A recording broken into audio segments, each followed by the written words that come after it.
ఈరోజు మాట్లాడినటువంటి మాటలకు సంబంధించి ఈరోజు మరి దేశవ్యాప్తంగా సంచలనం అనేది జరుగుతూ ఉంది మీడియాలోన.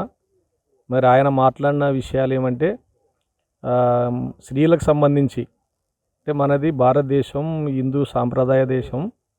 మరి మహిళలు అనేవాళ్ళు చక్కగా చీర కట్టుకొని బొట్టు పెట్టుకొని ఉండడం అనేది మన భారతదేశానికి గర్వంగా ఉంటుందని చెప్పేసి చెప్పినాడు. అదే క్రమంలో ఒక చిన్న మాట అనేది మరి ఆయన దొరలడం జరిగింది.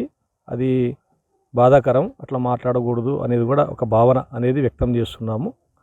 మహిళలు అనేది ఒకరు చెప్తేనే మనం నేర్చుకోవాల్సిన అవసరం లేదనేది కూడా మరి మహిళా లోకం కూడా అర్థం చేసుకోవాలా.